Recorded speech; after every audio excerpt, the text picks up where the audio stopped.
যে জিনিস আপনার ছিল কিন্তু এটা হাতছাড়া করে ফেলেছিলেন, হারিয়ে গিয়েছিল, কেউ নিয়ে নিয়েছিল, ওটা যদি আপনি আবার ফেরত পান, তাহলে হাদিসের যে শাস্তি, আপনি নবীর উম্মত থাকতে পারবেন না, এই শাস্তি আপনার জন্য না, কারণ আপনার জিনিস আপনি ফেরত পেয়েছেন। কথা বলেন না কেন? এই যে ইসলামী ব্যাংক যাদের ছিল তারা ফেরত পেয়েছে। আপনি বলেন ওই ব্যাংকে আপনার বাবার, যাদের ব্যাংক তারা ফেরত পেয়েছে। এতদিন হয়তো হাতছাড়া হয়ে গিয়েছিল, জোর জবরদস্তি করে দখল করে একজন রেখেছিল, ওইটা আবার ফেরত পেয়েছে। কিন্তু অনেকে বলছে না, এটাও চিন্তায় হয়ে গেছে। আপনি এরকম কথা বলতে পারেন? ওই ব্যাংকে আপনার বাবার, আপনার দাদার যারা বানিয়েছিল তারা এখন ফেরত পেয়েছে। এক কথা বলছেন না কেন? আপনি এই জায়গায় ফতোয়া দেন যে না, ও জোর করে নিয়েছে। আরে ভাই, আমার নিজেরটা বলছি আমি। আমার ধরার পরে আমার বাবার কাছ থেকে কমপক্ষে প্রথম তিনি 10 লাখ নিয়েছে, এরপরে ধাপে ধাপে 3 বছরে 32 লাখ টাকা খেয়েছে ওরা। এই টাকাগুলোকে সব ওদের টাকা? বলেন বলেন। আমার টাকা আমি হাতছাড়া করে ফেলেছি। আপনি যেভাবে হোক মিথ্যা মামলা দিয়ে, মিথ্যা সাক্ষী দিয়ে, বিভিন্ন কায়দায় ভয় ভীতি দেখে রিমান্ডে নিয়ে টাকাগুলো আমার বাবার কাছ থেকে নিলেন।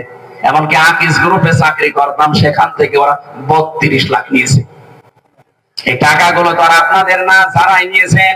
আমার মামলার আইন থেকে শুরু করে মিজানুর রহমান বাড়ি, মাদারীপুরের টেকের হাট, এই শয়তান থেকে শুরু করে একেবারে টপ টু বটন যারা মামলার সাথে জড়িত সবাই খেয়েছে।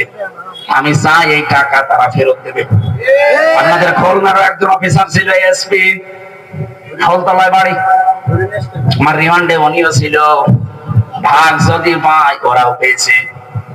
বিশেষ করে কাউন্টার টেররিজমের প্রধান যে ছিল গোপালগঞ্জের আসাদুজ্জামান, এই শয়তান বেশি খেয়েছে। ও আমার চোখ কালো কাপড় দিয়ে বেঁধে বসে, ফুটবলের মতো ওই দেলাওয়ারকে পিটিয়েছিলাম, আপনাকে লাট্টাবো। আমি চাই আমার টাকা ফেরত দেওয়া লাগবে, নয়তো আমার কোনো মাফ নেই।